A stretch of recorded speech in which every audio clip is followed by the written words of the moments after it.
What's up, gang? Long time no see. So, everybody who got a finish, all 6 finishes got 50 grand tonight. Go ahead, John Morgan. Yeah. Well, I guess main event fallout, obviously, unfortunate. I guess we know it's illness. What can you tell us about what happened and just how everything unfolded?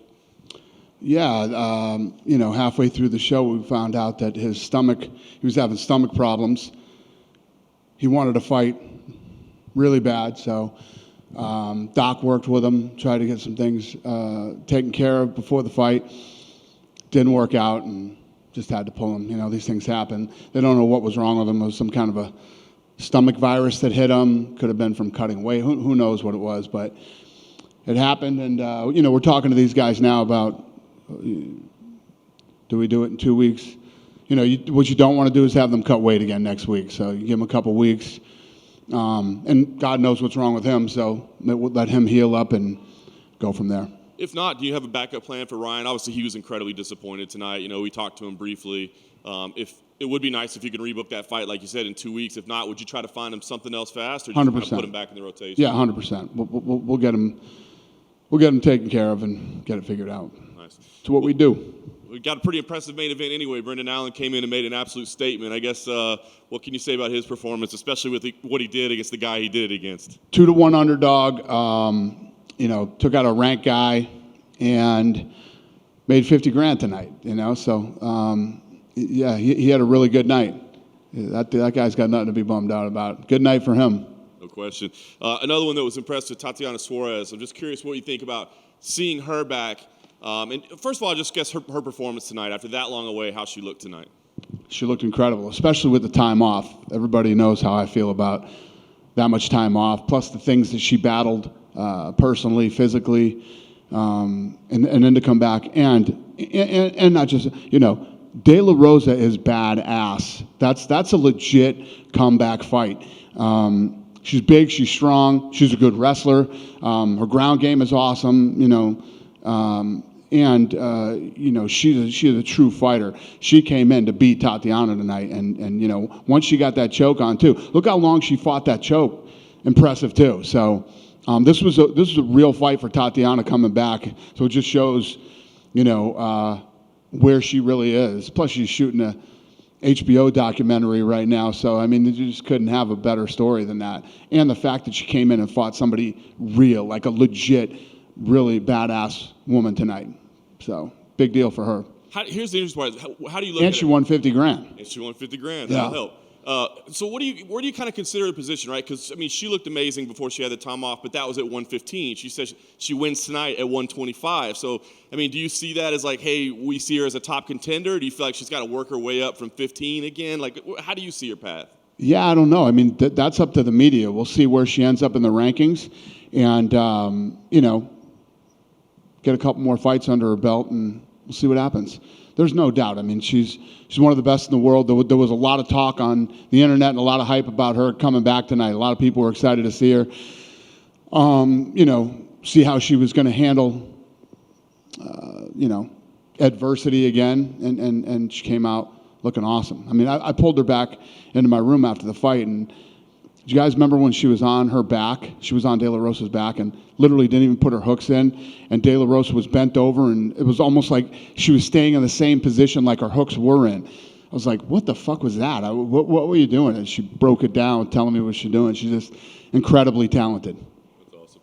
A couple outside tonight, I want to ask you, what can you tell us about the Ultimate Fighter, Conor McGregor? Big excitement. What can you tell us about what's happening so far? Yeah, it's been good. We had our first 3 fights, I think on Friday, and I was actually just upstairs with Chandler, and he's telling me how much he loves this show and how into helping his guys he is. He's like, I figured I was going to come out here and, we'd go through the motions and whatever. He says, I'm blown away by how into this I am and how much I really care about these guys. And I said, this is what happens every season, man. It's fascinating. Every year that we do this, first of all, different things happen every season, and the fact that these coaches become so invested in their guys. It's fun, man. It's good to be back. I love it. I'm going to Boston the week of St. Patty's Day and looking for a fight. It'd be the first time I've done that in a while. And then obviously I'm excited for the Contender Series to come back too. All these things that we do to find and build talent are a lot of fun. Last thing for me, I got to ask you about the big title fight coming up. John Jones is back. I just kind of what your early thoughts are and maybe what the early trends are for how successful this fight's going to be. Yeah, it's big. I mean, again, just like I told you in Perth, we had Perth. Last year we had a sellout every single event, right? Now, Perth, the John Jones fight, and Miami are all trending to be MSG-type gates. So it's a really good start to the beginning of the year. Hey, Dana. Yep. Just want your thoughts on Nurullo Aliyev. He kicked off the card tonight, the fighter from Tajikistan. There's a video that came out at 2:30 in the morning over there. There was a whole stadium just full of his fans. It seems like there's a whole country behind this guy. Is that someone that you would like to get behind? That's fun when that happens, man. I mean, when these guys come over here and fight in Vegas, and they come from these places all throughout Europe, and when that kind of stuff happens, it's fun, it's exciting, and yeah, I mean, I don't even know what to say other than it's cool to watch on social media when that stuff happens, or when they come home after a big win. It's cool to see. There was a report last week that the winner of John Jones versus Cyril Gane is going to fight Stipe next. Is that? I have no idea. I mean, we're heading into the week of the fight. I have no clue. Is there a backup fighter for the main event? Is there a backup fighter for the main event? Yes. We always have backups for those kind of fights. Can you reveal who that is? I'm not gonna say it, but yeah, we got a backup. And then finally for me, with the Contender Series and Tough coming back, are they going to run concurrently, or is? That's a good question. Or is Tough, or is the Contender Series going to go after Tough? That's a good question. I don't know the answer to that right now. What's the date that it's going to run? Yeah. And are they both going to be on Tuesday? Like, are they going to be back to back, or is it? That's a great question. That sounds like some shit we need to figure out, doesn't it? It's a great question. Thank you. All right. Hey, Dana. Hey. I don't think we saw you last weekend, but Erin Blanchfield seemed to get one of the year's biggest results so far, beating Jessica Andrade. I was just curious what you thought of her performance. Yeah, I was blown away. I mean, she looked incredible. She came out and first of all, let me start with this. Jessica Andrade taking that fight on short notice. She's an absolute stud, number one. And not to take anything away from Erin, she came out and did exactly what she needed to do. She went right after her. She wasn't afraid of her. She wasn't afraid of her power. She stood in the pocket, mixed it up with her, and went right after her. So, I mean, you couldn't ask for a bigger stud than Andrade to come out and do what she did, and you couldn't ask for a better badass performance by Erin. I mean, it's just, when you think about how that stuff works, and you gotta put yourself in Erin's mind, right? Mindset. Most of these kids, they focus. We've seen it in the past with big time fighters, not just fucking people that are on the undercard or whatever. Big time fighters. Erin's coming into her first main event, right? And her opponent falls out. That's a total mind fuck to begin with. Okay. Then you tell her, oh, it's Jessica Andrade, right? So you think about how mentally tough and mentally stable somebody has to be the week leading into a fight, and that all happens to her. Then she walks into this place like a gangster and goes right after Andrade. I mean, it literally doesn't get the storyline doesn't get any better than that. And it shows you who Erin really is and what she's made of and what she's capable of. She got a big boost in the rankings. How far away is she from a title shot? Yeah, I mean, she put herself, you go in and you beat somebody like Andrade, a lot of questions about people. And the way that you answer those questions is in who you fight and how you handle yourself and you call them tests. Could she have scored any higher on her test than she did? No, she showed the world where she's at and what she's capable of, and yeah, she's probably really close. In recent years, we've seen like world MMA kind of maybe overtake American MMA with pockets coming up like Russia and the UK and Australia and New Zealand. But what does it say about the future of American MMA when you've got Aaron Blanchfield right there, almost for a title shot, looking like a gangster, like you said, and Bo Nickel as well coming through, making his debut next weekend? How bright is the future for American MMA? Yeah, it's funny because every year I sit up here in front of you guys and say, you know, oh, wait till next year, or wait till next year, or wait till next year, and it literally always becomes true.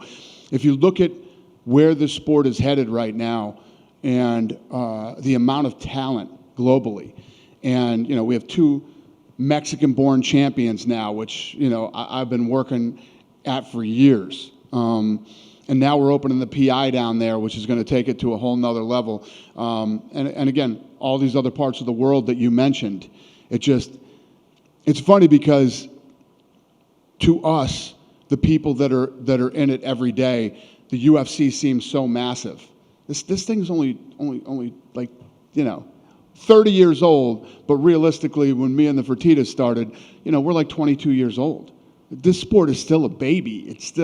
There's so much more room for growth. That's why for years I used to hear all the stupid bullshit from people about, oh, the UFC is peaked, the sport is peaked. Peaked.